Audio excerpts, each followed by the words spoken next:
Iza vas je ozljeda koljena koja je rezultirala i promjenom težinske kategorije. Kako je ozljeda utjecala na vašu trenutnu formu i jeste li se uspjeli u potpunosti oporaviti? Da, u biti ta promjena u težinskoj kategoriji je bio neki plan i prije ozljede. Čisto, eto, mislim da mi je to bila... Mislim da je to zapravo dobra odluka jer sam se htjela isprobati u manjoj kategoriji. Mislim da meni, s obzirom na moju građu i na te neke faktore, mislim da je to puno bolja odluka. A što se tiče ozljede, ozljeda me definitivno promijenila, ali na bolje. I što se tiče načina treniranja i s neke mentalne strane, puno drugačije sad gledam na sve uspjehe i neuspjehe i mogu reći da me ta ozljeda zapravo samo još više motivirala. I zapravo i što se tiče kilaže nisam imala nekih problema sa skidanjem jer je to sve nekako prirodno išlo nakon operacije, ali definitivno da se osjećam puno spremnije sad nego prije ozljede. Kako sada pristupate treningu? Pa nije nešto puno drugačije nego prije, ali puno više fokusa sad je na toj nekoj prevenciji i na zapravo aktivaciji, mobilnosti, puno više.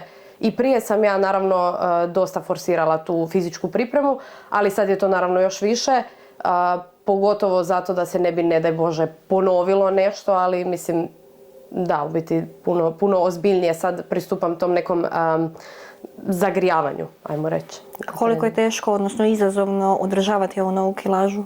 Nije, iskreno nije. Mislim, to je, moja neka normalna kilaža trenutno je oko 62, možda se dignem nekad na 63, tako da ta jedna kila nije nikakav problem. Zbog ozljede ste propustili prošlogodišnje svjetsko prvenstvo. Koliko je bilo zahtjevno biti izvan ekipe i gledati djevojke kako postižu povijesni uspjeh za Hrvatsku? Naježila sam se sad. Bilo je jako zahtjevno. Jako mi je zapravo drago što sam bila dio toga tamo i što sam bila doduše na tribini, ali sam stvarno bila svim srcem s njima i mislim to može potvrditi bilo ko je bio tad sa mnom.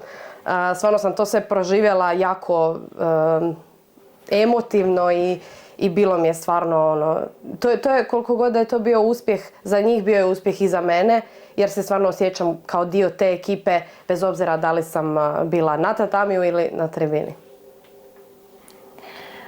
U Zadru ćemo vas gledati kao opet članicom ekipe. Kako teku pripreme za ovo europsko prvenstvo?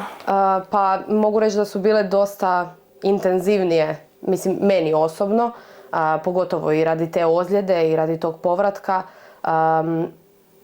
Imali smo dosta priprema i okupljanja tih i sa drugim državama i mislim da nam je to jako veliki plus i da će nam to dosta značiti. Ta promjena sparing partnera i slično. Evo baš smo sad ovaj vikend bili na zajedničkim pripremama, to je završnim pripremama 3 dana u Svetom Martinu. Tako da mislim da smo stvarno spremni, svi. Ne samo mi cure, nego svi. I definitivno da očekujemo da će se to i vidjeti. Pa da, mislim, Hrvatska ženska komiteta reprezentacija u posljednjih nekoliko godina se kuće vraća sa svojim odličjima, sa svih velikih natjecanja i nakon bronze iz Poreča 2021. godine je li vrijeme da osvojite zlato pred domaćom publikom? Definitivno, da. Mislim, to je na neki način i za očekivati. Veliki motiv je još dodatni to što smo kući i što smo pred našom publikom, što će nas naravno doći gledati i naši bližnji koji nisu mogli ići negdje dalje. Tako da mislim da definitivno možemo očekivati to zlato. Koji tim biste istaknuli kao najveći konkurent u Zadru i zašto? Pa zapravo, iskreno, ja bih rekla da je najveća konkurencija nama smo mi same zapravo. Ne bi nikog izdvajala posebno jer svi tamo dolaze spremni, svi rade, svi treniraju i svi imaju neke rezultate iza sebe, tako da definitivno da će to biti borba i da neće biti lako, ali najveća konkurencija smo mi same sebi. Naša glava i naša psiha, ali ako sve bude po planu, mislim da ne bi tu trebalo biti problema. Koji rezultat biste smatrali uspjehom? Ja osobno mislim, svi želimo zlato. Uspjeh je bilo koja medalja, ali definitivno da zlato bi bilo ono nekako najljepši osjećaj. Sastav ženske ekipe minimalno se razlikuje od sastava iz Poreča, iz te 2021. godine. Kakva je atmosfera unutar vaše ekipe i kako postižete zajedništvo obzirom da ste iz različitih gradova? Pa da, razlikuje se. Tad je još bila s nama Ana Lenard. Nakon Poreča je bio Dubaj svjetsko i nakon tog svjetskog se sastav promijenio i taj sastav je isti sad za Zadar. Mi super funkcioniramo između sebe. To što smo u različitim gradovima nije neka sad nešto što nas razdvaja ili slično. Družimo se i u slobodno vrijeme, bliske smo i imamo taj neki kontinuitet i to iskustvo koje smo prošle zajedno. Tako da baš je bilo ups and downs i kroz sve smo to prošle skupa. Tako da mislim da je to sve samo plus.